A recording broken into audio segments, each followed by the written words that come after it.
오늘 하나님 말씀은 마태복음 6장 9절부터 15절입니다. 마태복음 6장 9절부터 15절 우리 다 같이 교독으로 읽겠습니다. 제가 먼저 9절 읽겠습니다. 그러므로 너희는 이렇게 기도하라. 하늘에 계신 우리 아버지여, 이름이 거룩히 여김을 받으시오며 나라가 임하시오며 뜻이 하늘에서 이루어진 것 같이 땅에서도 이루어지이다. 오늘 우리에게 일용할 양식을 주시옵고 우리가 우리에게 죄 지은 자를 사하여 준 것 같이 우리 죄를 사하여 주시옵고 우리를 시험에 들게 하지 마시옵고 다만 악에서 구하시옵소서. 나라와 권세와 영광이 아버지께 영원히 있사옵나이다. 아멘. 너희가 사람의 잘못을 용서하면 너희 하늘 아버지께서도 너희 잘못을 용서하시려니와 너희가 사람의 잘못을 용서하지 아니하면 너희 아버지께서도 너희 잘못을 용서하지 아니하시리라. 아멘. 오늘이 이제 주기도문 2탄입니다. 그런데 이제 오늘 우리가 주기도문을 살펴보면서 예수님께서 기도를 가르쳐 달라고 했을 때 왜 이렇게 가르쳐 주었을까, 이걸 생각해 보는 거예요. 우리가 기도할 수 있다는 이 사실과 기도의 응답은 우리의 자격과 조건에서 오는 것이 아니라 내가 하나님의 자녀라는 사실에서 이 주기도문은 시작되고 또 이 주기도문을 하는 자에게 이 응답이 이루어진다는 것을 말씀하고 있다는 사실입니다. 그래서 하나님을 아빠라고 부르는 나에게 하나님은 그러면 나에게 무엇을 요구하고 어떻게 살기를 원하실까 하는 것이 더 중요하겠죠. 이제는 그러면 하나님께서 내게 어떤 삶을 원하실까 했을 때 가장 중요한 말씀이 고린도전서 6장 19절부터 20절입니다. 우리가 잘 아는 말씀입니다. 너희 몸은 너희가 하나님께로부터 받은 바 너희 가운데 계신 성령의 전인 줄 알지 못하느냐. 너희는 너희 자신의 것이 아니라 값으로 산 것이 되었으니 그런즉 너희 몸으로 하나님께 영광을 돌리라. 이게 우리가 성전인데 성전된 삶, 그것이 뭐냐? 이것이 곧 하나님께 영광을 돌리는 삶이다, 이거예요. 이것이 바로 하나님이 우리에게 요구하신 거룩입니다. 거룩. 레위기 19장 2절에 하나님이 거룩하니 너희도 거룩하라, 이 말씀이 레위기 19장 2절의 말씀이에요. 이미 구약 성경 레위기에 이 거룩을 이야기를 하고 있는 거예요. 왜요? 우리가 성전이기 때문에. 성전에서 가장 중요한 것이 거룩이거든요. 거룩. 그래서 내가 여호와 하나님이 거룩하니 너희도 거룩하라, 이것을 베드로전서 1장 16절에 똑같이 이야기를 하는 거예요. 내가 거룩하니 너희도 거룩하라, 이렇게 요구를 하는 거예요. 그러니까 이미 구약 레위기에 말씀하신 하나님의 거룩을 신약 베드로전서에서 베드로전서 1장 16절에서 이렇게 인용하면서 하나님이 거룩하니까 너희도 거룩하라고 우리의 거룩을 요구하고 있는 거예요. 우리에게 요구하는 삶이 그거예요. 주기도문의 삶이 그거예요. 거룩의 삶이에요. 그러면 하나님의 자녀가 된, 내가 이제 하나님을 아빠라고 부르게 된 나에게 있어서 이런 거룩한 삶이라는 것이 무엇일까? 이게 이제 궁금하죠. 우리는 거룩 노래는 많이 부르지만 그러면 거룩이라는 게 뭐냐? 거룩이라는 것은 뭐 원어적으로는 구별됨이라는 거예요. 구별했다는 거예요. 따로 나눠놨다는 거예요. 구별이라는 것은 따로 나누는 삶. 그러니까 우리의 삶이 섞어지면 안 되는 거예요. 그게 구별이거든요. 그러면 이 거룩한 삶을, 그러니까 거룩하게 우리가 살아가야 하는 이 삶이라는 것은 무엇을 말씀하시는가 라고 이야기했을 때, 실은 우리가 거룩한 삶을 삽시다 했을 때 거룩한 삶이라는 것은 어떤 삶? 하나님의 나타나심이에요. 내 안에, 우리 안에 찾아오신 예수님, 그러니까 내 안에 계신 이 예수님이 나를 통해서 나타나는 삶, 이것이 거룩한 삶이에요. 이 거룩한 삶을 그냥 엉뚱하게 생각하는 사람이 많아요. 성경책을 딱 이렇게 들고 왼쪽 가슴에 딱 들고 걸어 다니는 삶, 이런 삶이 거룩한 삶이 아니라 하나님이 내 안에 계신 그 예수님이 나타나는 삶, 이것이 거룩이라는 거예요. 이게 거룩한 삶의 본질이에요. 우리 안에 찾아오신 예수님이 나를 통해서 나타나고 그것을 예수님의 형상을 닮아간다라고 이야기를 하는 거예요. 이게 거룩한 삶의 본질인 거예요. 그래서 우리 주기도문에 보니까 지금 뭐라고 기도하게 해요? 하나님의 이름이 거룩히 여김을 받으시오며, 거룩을 이야기를 하고 있죠. 하나님의 이름이 거룩히 그러니까 하나님의 이름이 거룩히 여김을 받는다. 누구한테서? 그렇죠. 세상 모든 사람에게서 거룩히 여김을 받아야 되는데 세상 사람들이 하나님의 이름을 거룩히 여기던가요? 쉽게 말해서 하나님의 이름을 위해서 하나님이 나타나는 삶, 내 안에 계신 하나님이 나타나는 삶이 거룩이니까 하나님의 이름을 위해서, 그 하나님의 나타나심을 위해서 세상 사람들이 노력하던가요? 아니죠. 그 사람들은 그냥 자기 이름을 위해서는 살지만 하나님의 이름을 위해서 살지는 않아요. 그러니까 하나님의 이름이 거룩히 여김을 어떻게 받을 수 있을까? 이것은 오직 하늘에 계신 하나님을 아빠로 부르는 자를 통해서만 이 거룩은 이루어져요. 하나님의 이름이 거룩히 여김을 받으시는 것은 오직 아빠로 부르는 자들을 통해서만 가능하다는 사실이에요. 왜 그러냐면 부모를 가장 잘하는 자가 자녀이기 때문에, 그래서 자녀만이 부모를 가장 존귀히 여기고 공경할 수 있기 때문에 그렇습니다. 이 거룩은 예수 그리스도의 대속으로 말미암아 옛사람이 죽고 하나님의 영이 임하여 새 사람이 된 자, 하나님의 생명이 그 안에 있어서, 내 안에 있어서 하나님이 누구인지를 아는 자를 통해서만이 하나님의 이름을 거룩히 여김을 받으실 수 있다는 사실이에요. 하나님의 이름이 거룩히 여김을 받는다는 것은 오직 하나님의 자녀들만이 할 수 있는 기도라는 사실을 잊지 마시기 바랍니다. 하나님의 자녀된 자들만 하는 것이 기도요. 이 기도를 통해서 이루어낼 수 있는 것이 하나님의 거룩이에요. 그러면 기도는, 하나님의 자녀만이 할 수 있는 기도는 뭘까요? 기도는 그래서 간청이라고 하는 거예요. 기도는 간청이에요. 요청이에요. 청원이에요. 간청이라는 말은 간곡한 요구와 요청이라는 말인데, 원어적인 뜻을 그대로 옮기면 간청에는 헬라어겠죠. 헬라어의 뜻은 이거예요. 간청의 뜻은 수치심이 없는 뻔뻔한 요구, 이런 뜻이에요. 재밌죠? 간청이란 뜻이 수치심이 없는 뻔뻔한 요구. 그래서 이것은 어떻게 뻔뻔한 요구를 할 수 있을까? 이것은 얼굴이 내가 두꺼워서가 아니고 염치가 없어서도 아니고 내 권리이기 때문에 수치심이 없이 뻔뻔하게 요구할 수 있다는 거예요. 내 권리이기 때문에. 그래서 떳떳하게 요구하는 거예요.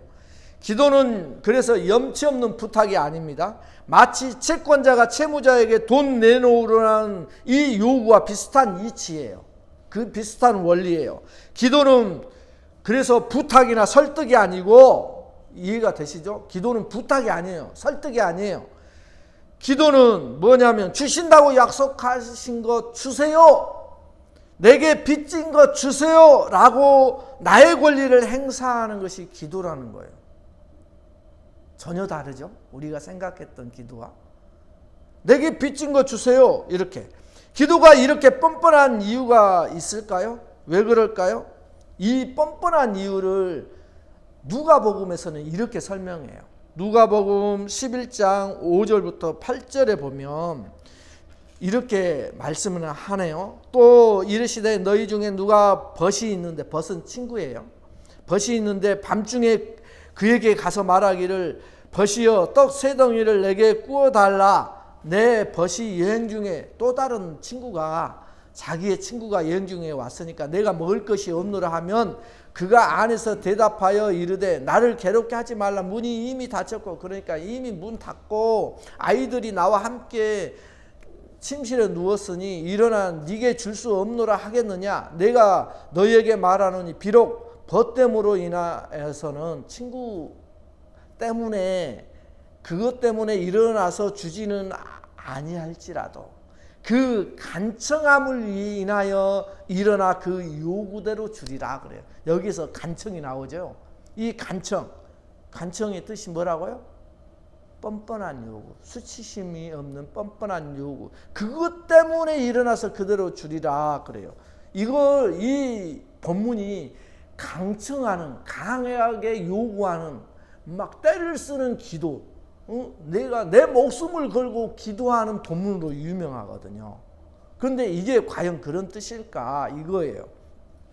세상에 한번 이 본문을 생각해 보세요. 얻으러 간 주제 기잖아요. 떡 얻으러 가서 내 친구가 갑자기 밤중에 나를 찾아가지고 너 밥 먹었니? 그러니까 안 먹었대. 배고파 죽겠대. 그러니까 자기가 지금 쉽게 말해서 밥이 없어. 그런데 옆에 자기 아는 친구 옆집에 그 친구가 밥이 많이 오늘 해놨다는 것을 알아. 있다는 걸 알아. 그래서 그 친구한테 가서 달라고 하는 거예요. 상황이. 그러니까 세상에 얻으러 간 주제에 이렇게 당당하게 달라고 하는 거 보셨나요? 이렇게 당당하게, 뻔뻔하게. 그런데 결국 그 당당함에, 뻔뻔한 요구에 이 친구가 자다가 일어나서 승복하고야 마는 거예요. 친구의 무지막지한 이 강청에 손을 들고 결국은 먹을 것을 요구하는 대로 내주는 거예요. 그러면 이 비유에 그 다음에 이어지는 비유가 더 재밌어요. 누가복음 11장 9절부터 10절. 내가 또 너희에게 이르노니 구하라 그러면 너희에게 주실 것이요, 찾으라 그러면 찾아낼 것이요, 문을 두드리라 그러면 너희에게 열릴 것이니 구하는 이마다 받을 것이요, 찾는 이는 찾아낼 것이요, 두드리는 이에게는 열릴 것이니라. 이 말씀이 바로 이 말씀 다음에 나와요. 누가복음에. 여기서 누가 구하고 찾고 문을 두드렸나요? 이건 따로따로 막 우리는 생각을 많이 하거든요. 그런데 본문은 다 이어져 있는 거예요. 그러니까 다 연관성이 있는 거예요. 그러니까 누가 구하고 찾고 문을 두드렸나요? 그 앞에 있는 본문에서 친구가 그랬잖아요. 친구가 찾아와서 구하고 찾고 두드리라고 했어요. 이것은 마치 밤에 친구를 찾아가 강청하는 자처럼 당당하게 찾고 뻔뻔하게 두드리라는 이야기예요. 비굴하게 구걸하지 말고 거침없이 문을 두드리며 요구했던 이 친구처럼 그렇게 하라는 거예요. 왜요? 이게 이제 중요하죠. 왜 그렇게 친구처럼 그렇게 요구하라고 했을까? 그것은 바로 나와 하나님과의 관계 때문에 그렇게 하라는 거예요. 나와 하나님과의 관계. 나와 하나님과의 관계는 뭐예요? 누가복음 11장 11절부터 12절에 그 다음 절이에요. 바로 이어지는, 계속해서 이어지는 거거든요. 그 다음 절에 너희 중에 아버지 된 자로서 누가 아들이 생선을 달라 하는데 생선 대신에 뱀을 주며 알을 달라 하는데 정갈을 주겠느냐? 이 이야기를 바로 그 다음에요. 구하라 찾으라 두드리라 해놓고 그 다음에 이 이야기를, 너희 중에 아버지 된 자로서 누가 아들이 생선을 달라 하는데 생선 대신에 뱀을 주고 알을 달라 하는데 정갈을 주겠느냐? 어떤 관계라는 거예요? 아빠와 아들 관계라는 거예요. 그러니까 지금 친구의 이야기는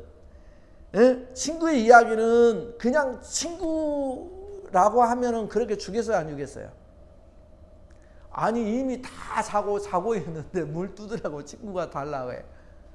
그래야지, 야, 내 친구 왔으니까 너 밥 내놔, 빵 내놔, 고기 내놔 이렇게 하면 주겠냐고요. 친구, 그러니까 진짜 친구면, 진짜 친한 친구고 정말 생명을 나누는 친구라면 줘야 안 줘요? 주죠. 그런 친구라면.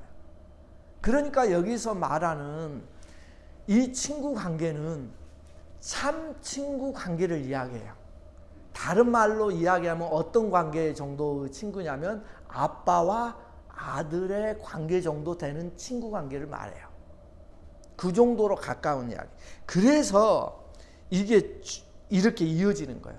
친구가 떡을 막 와서 내놔, 떡 내놔 해갖고 이제 그 간청함 때문에, 이 뻔뻔한 요구 때문에 줬다는 거예요. 그죠? 뻔뻔한 요구 때문에. 그런데 이 뻔뻔한 요구가 무슨 관계예요? 아버지와 아들 관계처럼 뻔뻔한 요구라는 거예요. 그 관계라는 거예요. 이 친구 관계는. 이해가 되시죠?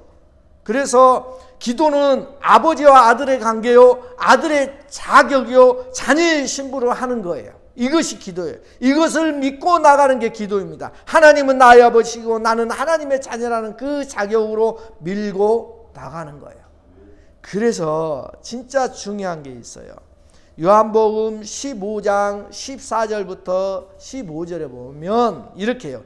너희는 내가 명하는 대로 행하면 곧 나의 친구라, 이렇게 이야기해요. 이제 이 관련성이 풀어지죠. 왜 친구가 떡을 달라고, 당당하게 달라고 하는지. 그러면서 그 떡 이야기 다음에 아들과 아버지의 관계. 아들이 이거 달라고 하면 아버지가 안 줄 사람 있겠느냐. 그러니까 아들과 아버지 이야기를 갑자기 떡 친구 이야기하면서 그 아들 아버지의 관계를 갑자기 이야기를 하고, 그죠? 그렇게 이야기하는 이유가 뭐냐? 요 이야기예요. 아들과 아버지의 관계는 관계처럼 밀접한 친구 관계다. 그러면 그 친구가 누구냐? 이렇게 해요. 너희는 내가 명하는 대로 행하면 곧 나의 친구라. 이제부터는 너희를 종이라 하지 아니하리니 종은 주인이 하는 것을 알지 못함이라. 너희를 친구라 하였으니 내가 내 아버지께 들은 것을 다 너희에게 알게 하였음이라. 이게 예수님 이야기거든요. 예수님이 우리를 뭐라고 표현을 해버리냐면 친구라, 이렇게 표현을 해버려요. 친구라. 어떤 친구? 아버지와 자기의 비밀 관계까지 다 들려주는 친구. 그러니까 이런 일이 발생하는 거예요. 기도의 관계 속에서. 그래서 아빠와 아들의 관계는 말을 못해도 상관없죠. 문장이 세련되지 않아도 상관이 없죠. 우리의 아버지, 나의 아버지이기 때문에 사정하지 않고 뻔뻔하게 요구할 수 있는 게 뭐다? 기도다, 이거예요. 부모에게 구걸하는 자식 봤나요? 한 푼 줍시오, 아버지. 한 푼 줍시오. 아니죠. 자식에게 그러면 적선하는 부모 봤습니까? 아이고 불쌍한 것, 애따 이거 1달러, 이거 아니잖아요. 아무리 말이 안 되는 요구라도 내 부모이기에 뻔뻔하게 요청하는 것이 자녀예요. 자기가 맡겨둔 것도 아닌데 부모는 자식이 내놓으라고 하면은 자다가도 벌떡 일어나 내줘야 합니다. 이것이 바로 부모된 죄입니다. 자식은 그게 자기의 권리요 특권이라고 생각합니다. 그래서 터무니없는 요구도 당당하게 주장합니다. 그래서 기도는 뻔뻔입니다. 그걸 이야기하고 있는 것이 주기도문이에요. 누가복음 11장 13절에 그 다음 절에요. 너희가 악할지라도 좋은 것을 자식에게 줄 줄 알거든. 기잖아요. 마피아 두목도, 다른 사람을 쉽게 죽이는 두목도 자기의 자녀 앞에서는 꼼짝을 못하는 걸 많이 봤죠. 그거 이야기하는 거예요. 하물며 너희 하늘 아버지께서 구하는 자에게 성령을 주시지 않겠느냐 하시니라. 여기서도 되게 웃겨요. 이 말씀은 그냥 하나님 말씀인가 그런가 보다 하는데, 너희가 악할지라도 좋은 것을 자식에게 줄 줄 알거든. 하물며 너희 하늘 아버지께서, 우리 아버지께서 구하는 자에게 뭘 주시겠다고요? 구하는 거 안 주고 뭘 줘요? 성령을 주시겠대요. 너희 하늘 아버지께서 이렇게 간청하는 자에게, 뻔뻔하게 요구하는 자에게 성령을 주시지 않겠느냐. 이 말씀은 구하는 것을 다 준다고 하지 않고 지금 성령을 준다고 이야기를 하고 있어요. 이거 동문서답 아닌가요? 기잖아요. 강청하는 자에게 성령을 주신다는 것은 쉽게 말해서 아까 말씀하는 구하고 찾고 두드리는 자의 문제를 보다 근본적이고 근원적으로 해결해 주신다는 겁니다. 어떻게요? 성령 하나님이 우리 곁에 오셔서 내 안에 오셔서 나의 모든 문제를 돕고 해결하고 계시기 때문입니다. 그래서 성령을 뭐라고 부르냐면 파라클레토스, 대언자, 변호사, 중재자, 협조자, 대변자, 그것을 한자로 보혜사라고 합니다. 이렇게 부르는 겁니다. 그래서 우리가 하나님께 무엇을 간청하든지 보혜사 성령을 통해 우리의 근본적인 문제를 해결하시겠다는 약속입니다. 먹을 것, 입을 것, 마실 것을 따로 걱정할 필요가 없습니다. 하나님은 성령을 통해서 우리의 모든 문제를 해결하십니다. 성령이 오셔서 우리의 기도를 통해서 일한다는 증거예요. 그것을 성령을 준다라고 말씀하고 있는 것입니다. 그리고 주기도문에 쓰인 모든 동사는 부정과거 시제예요. 동사가 부정과거 시제라는 것은 뭐냐면, 이게 부정과거 시제가 명령문으로 이렇게 쓰이면 과거, 현재, 미래 전체를 아우르는 내용으로 바뀌어요. 쉽게 말해서 나라가 임하옵시며, 주기도문 내용이죠. 나라가 임하옵시며, 이 말이 부정과거 시제로 쓰였어요. 다 주기도문 전체가. 그러면 부정과거 시제니까 나라가 이미 임했고, 왜 과거, 현재, 미래를 다 아우른다고 했으니까, 다 포함된다고 했으니까, 나라가 이미 임했고 지금 임하고 있고 또 완전하게 임할 것입니다 라는 모든 뜻이 들어있는 거예요. 이해가 되시죠? 그러니까 예수님이 가르쳐 줄 때 이 사건이 일어나는 거예요. 지금 하나님 나라가 왔잖아요. 예수님이 하나님 나라니까. 하나님이 임했고, 이미 임했고, 지금 받아들인 자에게 그렇게 하나님 나라가 역사할 것이고, 이미 이제 너희들이 그렇게 살다가 보면 하나님 나라가 완성이 될 것이고, 요거예요.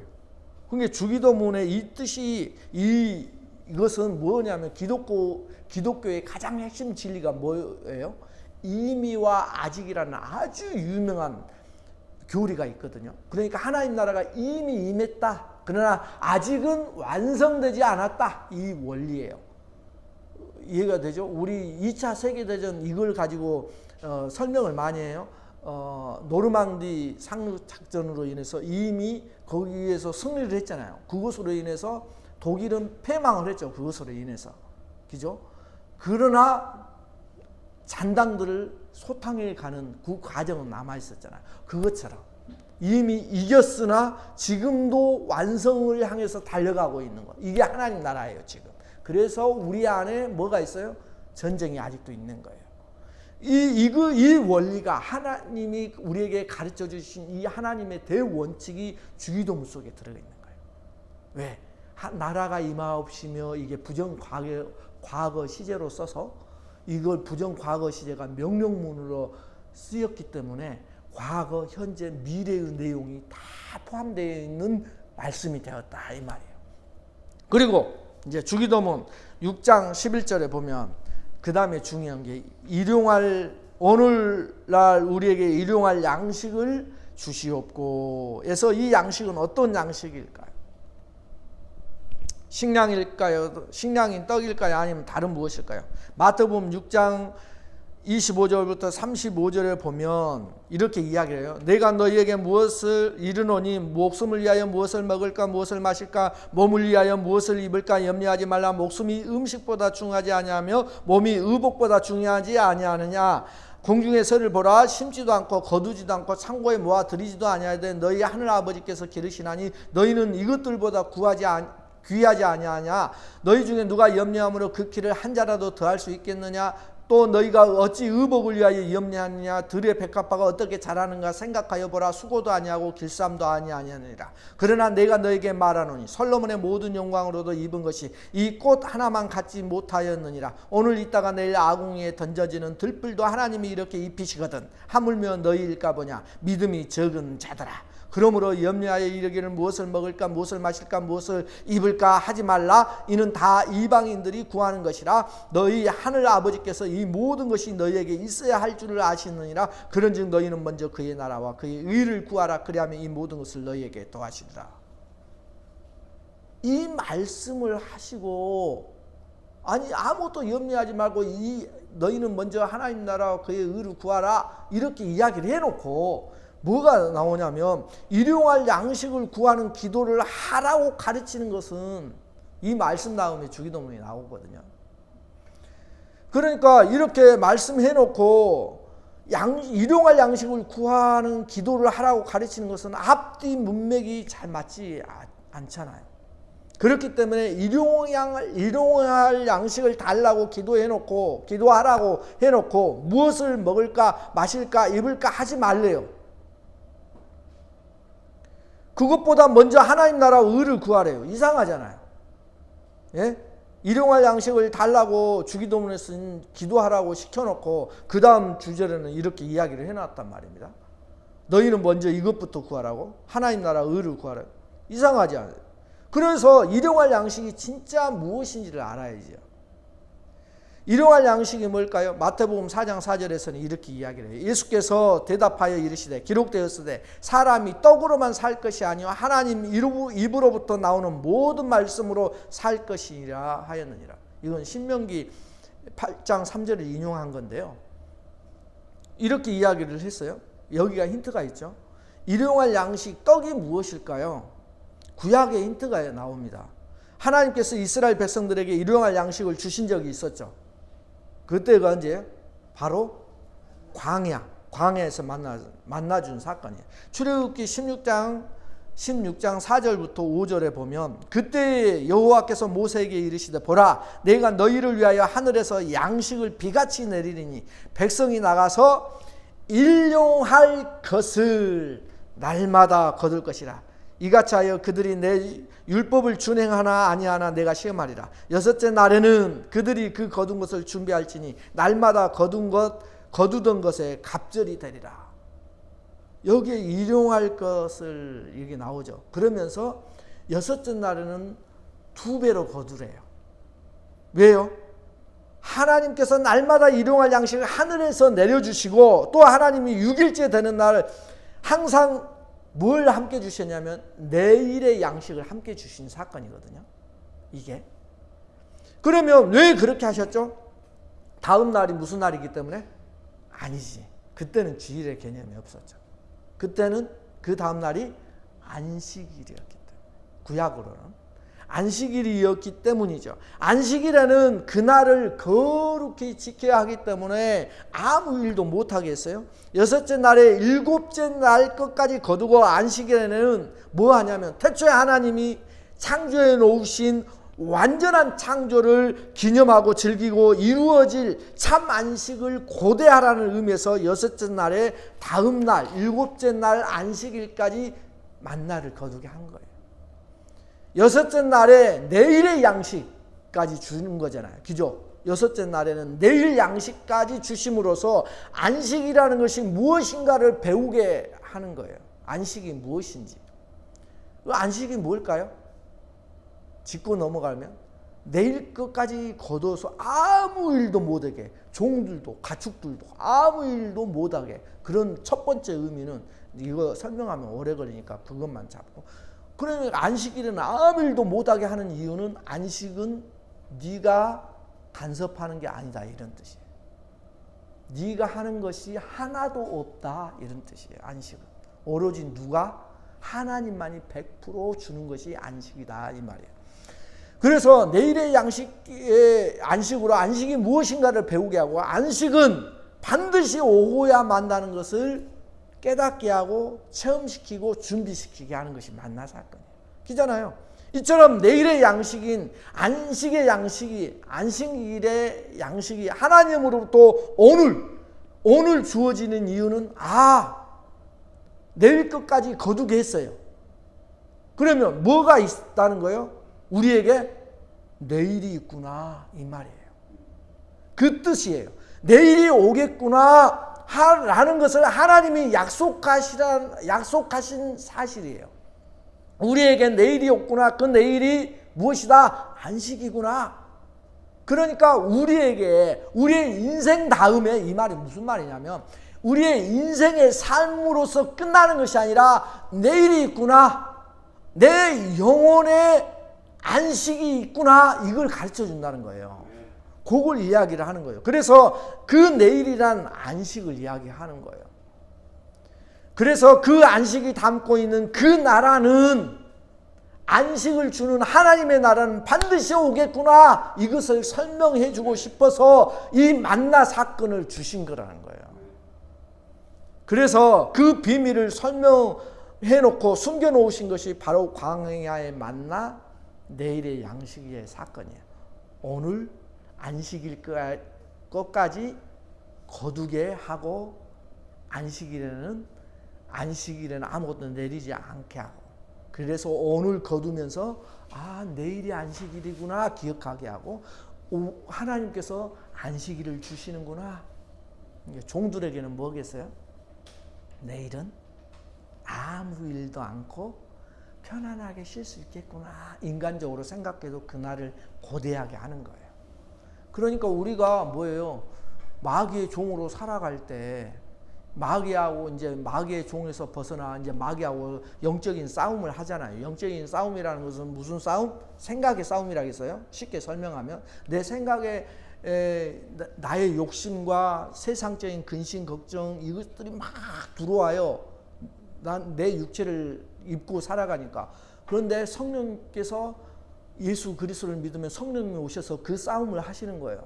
그래서 이 이야기를 하는 거예요. 주기도문 이야기를. 염려하지 말라. 하나님, 너희는 오직 하나님 나라 의만 구해라. 그러면 이 모든 것 너한테 줄게. 막 이런 이야기는 뭐예요? 내일의 안식이 있다는 것을 기억하라고 하는 것을 계속해서 강조시키는 거예요. 아니, 나는 지금 걱정돼 죽겠는데 그거 하지 말라는 거예요. 내일의 안식, 하나님이 주시는, 하나님이 너희들에게 약속하신 것이 역사하기 시작하면 그것이 풀린다는 이야기를, 그렇게 이야기를 하는 거예요. 그래서 내일이란 안식을 말해요. 내일이란, 우리에게 내일이란 하나님이 주시는 참 안식을 말해요. 거기에 들어가고 싶은 거예요. 그래서 그 안식이 담고 있는 그 하나님의 나라는 반드시 오겠구나, 이걸 가르쳐 주는 거예요. 그 만나 사건은. 그래서 우리 성도들은, 우리들은 이 땅에서 6째 날을 사는 거예요. 그래서 6째 날을 살면서 완성의 날을 고대하면서 또한 7째 날을 살 수가 있는 거예요. 그죠? 그래서 어떻게 살 수 있느냐? 내일의 양식으로 그것이 가능하다는 거예요. 내일의 양식으로. 그럼 내일의 양식을 다른 말로 표현하면 그게 뭐예요? 광야 사건에서 내일의 양식을 거두라고 했잖아요. 그러면 그 내일의 양식을 다른 말로 표현하면 다가올 시대의 양식, 이 말이에요. 즉 영생을 위한 양식이란 뜻이에요. 내일의 양식. 이해가 되시죠? 다가올 시대의 양식, 영생을 위한 양식. 그게 뭐예요? 그래서 예수님께서 이렇게 설명한 거예요. 요한복음 6장 27절에 썩을 양식을 위하여, 양식이 나오죠? 썩을 양식을 위하여 일하지 말고 영생하도록 있는 양식을 위하여 하라. 이 양식은 인자가, 예수님이 너희에게 주리니 인자는 아버지 하나님께서 인치신 자니라. 그러니까 예수님이 이 양식 주시겠다는 거예요. 내일의 양식. 그러면서 요한복음 6장 48절부터 51절에 내가 곧 생명의 떡이니라. 너희 조상들은 광야에서 만나를 먹었어도, 이 사건 만나 이야기하죠. 지금 만나를 먹었어도 죽었거니와 이는 하늘에서 내려오는 떡이니 사람으로 하여금 먹고 죽지 아니하게 하는 것이니라. 나는 하늘에서 내려온 살아있는 떡이니 사람이 이 떡을 먹으면 영생하리라. 내가 줄 떡은 곧 세상의 영생을 위한 내 살이니라 하시니라. 이렇게 말씀하신 거예요. 그러니까 내일을 위한 양식, 그러니까 그것은 다가올 시대의 양식, 영생을 위한 양식, 이런 뜻인데 실질적으로 그 내용이, 원어의 뜻이, 그러면 그 양식이 누구였느냐 보니까 예수님이 그 양식이라고 선언을 하시는 거예요. 곧 내가 줄 떡은 세상의 생명을 위한 내 살이니라 하면서 예수님이 그 떡이라는 것을 이야기를 하신 거예요. 그래서 내 살을 먹어라, 내 피를 마셔라 라고 하신 거예요. 영생의 양식을 그러니까 누가 주신 거예요? 인자이신 예수님. 하늘에서 내려온 떡이 누구예요? 예수 그리스도. 예수님이 바로 내일의 양식이요 만나요 떡이었던 것입니다.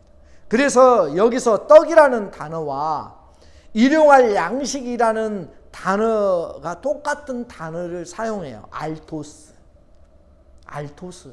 이게 떡이란 말을 그렇게 알토스라는 말을 떡으로 번역을 한 거거든요. 그러니까 하늘의 떡으로 오신 이 알토스 떡과 일용할 양식 했을 때 이 양식이 알토스예요. 알토스. 똑같은 알토스 떡이라는 말. 일용할 떡. 이게 똑같은 말이에요. 그래서 예수님이 내가 그 떡이다 라고 하는 거예요. 내가 그 알토스야 라고 이야기를 하는 거예요. 그래서 주기도문에 일용할 양식을 주세요 해서 그 양식은 그 떡이 되신 예수 그리스도를 의미해요.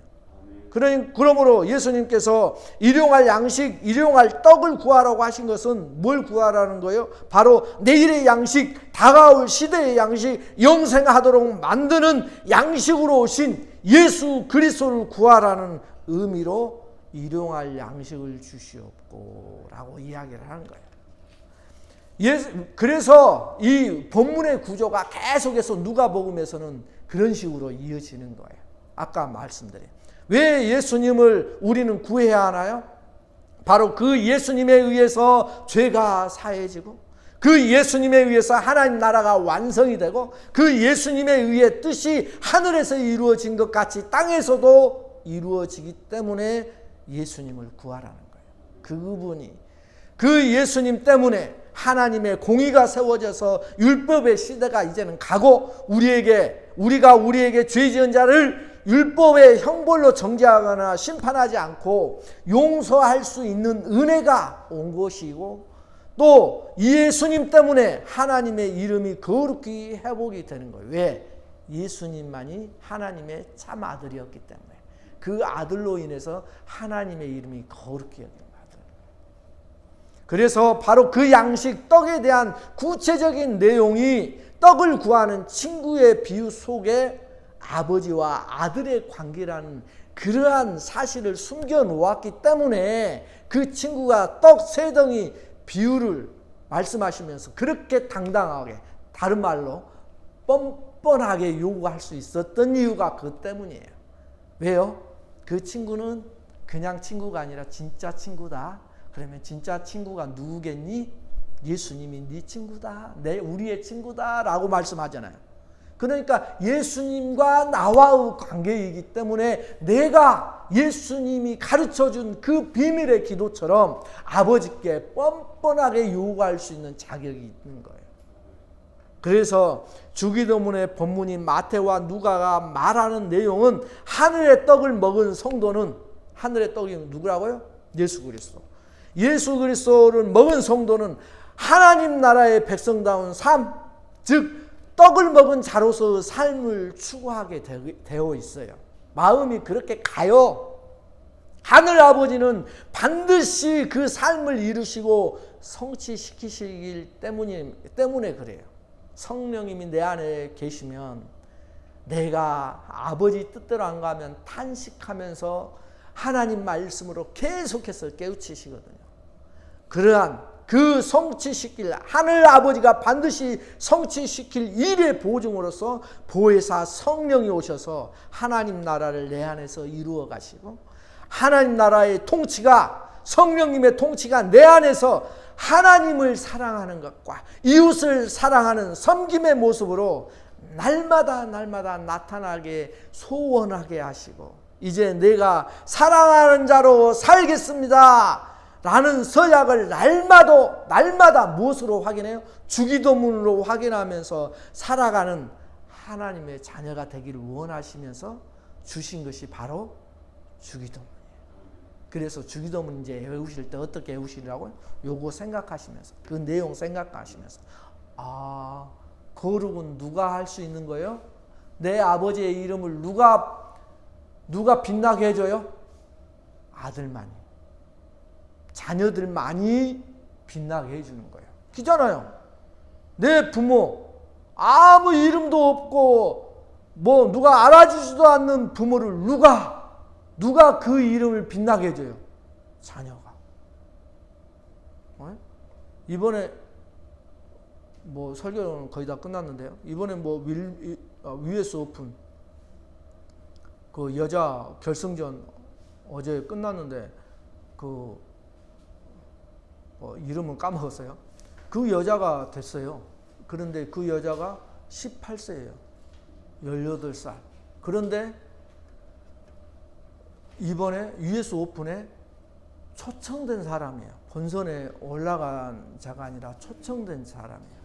그러니까 US 오픈 때는 영국 사람을 초청을 해주고 유망주를 초청해서 메이저 대회를 경험케 하는 거죠. 또 윈블던에서는 영국에서 하니까 미국의 유망주를 초청해서 이렇게 메이저 대회를 경험하는 게 중요하잖아요. 실력이 늘려고 하면은 실력 높은 사람들하고 붙어봐야지 아는데 그 여자를 초청한 그 여자가 우승을 해버린 거예요. 이게 테니스 역사상 처음 있는 일이래요. 초청한 유망주가 그것도 10대가 뭐 한 적은 있지만 이 초청자가 예선을 3게임을 해야지 본선 32강에 올라가거든요. 예선 3게임을 다 2대0으로 누르고 오르고 본선에 올라와서 결승까지 전부 다 2대0으로 이긴 전무후무한 역사를. 그러니까 이 여자가 탁 뜨니까 누가 뜨겠어요? 부모가 뜨는 거예요. 이해가 되시죠? 그러니까 이것처럼 우리 하나님의 이름을 누가 드높이셨어요? 예수님. 참 아들인 예수님이 하나님의 이름을 드높여 놨잖아요. 그러면 또 나는 누구예요? 이제는 내가 그 예수님 때문에 내가 하늘 아버지, 예수님의 아버지를 나도 아빠라고 부를 수 있는 자격을 받아버렸어요. 그런 자들을 통해서 우리가 어떻게 살라고? 거룩하게 살라고. 거룩하게 살라는 말은 내 안에 하나님이 나타나게 살라고. 내 안에 계신 예수님을 나타내는 삶을 살으라고. 그러면서 또 일용할 양식을 구하래요. 그 일용할 양식을 우리는 맨날 밥 주세요, 먹을 거 주세요, 입을 거 주세요, 덮을 거 주세요, 집 주세요. 이걸 알았는데 이게 아니라 뭐였다? 진짜 일용할 양식은 내일의 양식이었다. 내일의 양식. 내일의 양식이 진짜 내일의 양식의 뜻은 무슨 거예요? 다가올 시대에 영생하는 양식이에요. 그 양식이 누구라고 선언해요? 예수 그리스도. 그러니까 우리의 삶이 어떻게 살아야 될지 다시 한번 생각해 보면서 우리 맨날 주기도문 하잖아요. 주기도문이 다시 새로워지기를 주 예수 이름으로 축원합니다. 기도하시죠.